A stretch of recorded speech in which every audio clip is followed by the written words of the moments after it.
So why will people break their head about tithing? Now, I want to show us a few things in the Bible. First, let's go to Genesis. The first place that tithe, the first place, you help me to read. The first place that tithe was mentioned. It's not my focal point in this teaching today, but I want to say a few things. The first place that tithe was mentioned, Genesis chapter 14 verse 20. God blessed, and blessed be the Most High God, which had what? Delivered thy enemies into thy hand. And he gave him tithes of all. And Abraham gave him tithes of all. This is the first time tithe was mentioned. In the book of Genesis, chapter 14, verse 20. By then there was no law. This Genesis preceded the law. It's not like the Old Testament thing. So tithe is not like the law. Some people say it's the law. Tithe is not based on law. Now, when Abraham paid tithe, tithe is like an appreciation to God for what he has done for you. It's not like law.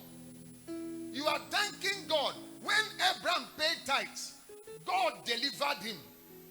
And from what God delivered him from and what God gave him, I want to thank him with 1/10. Is it 1/10? 1/10.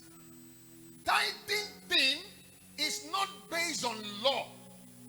It came before law. So when they bring this issue of tithing and all that, the problem is this: people have issue with giving. They have problem with giving. Why are they focusing on tithing?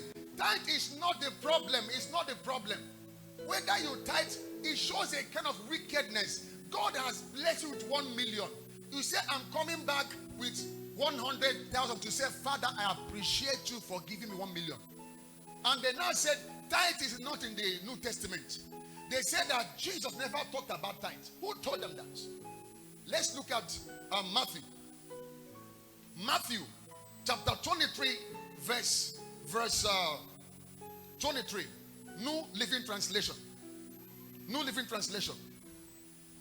Matthew 23. Yes, Matthew. What sorrow awaits you, teachers of religious law, and you Pharisees, hypocrites, for you are careful to tithe. You are careful to tithe. So it means that some pay tithes, but that there are other things you should be doing, not just to be religiously paying tithes. He said that you are careful to do what? To tithe. To tithe. Even the tiniest income from your herb gardens. But you ignore the more important aspects of the law. Justice, mercy, and faith. You should tithe. Wait. Yes. You should what? What did Jesus say? You should do what?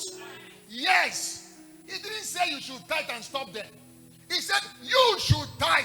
Yes. So Jesus never said you should not tithe.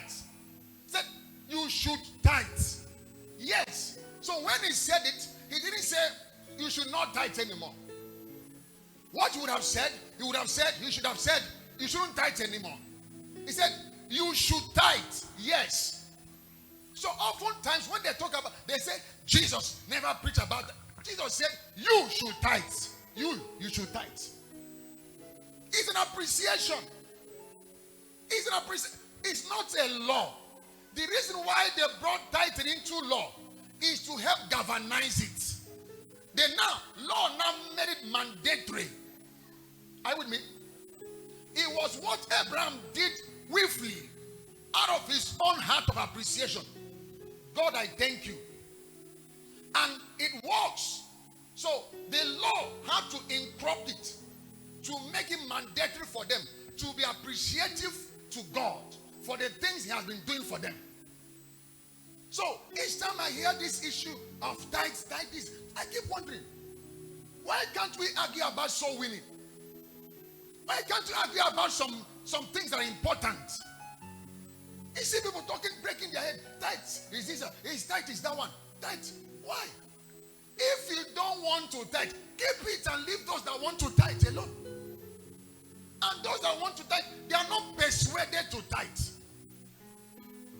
Oh, this of there are some people now, their mind is not made up with tithing. They say, hey, is it doing? You are the one that is a thief. Man, that guy said it. He said, you have robbed me. Praise God.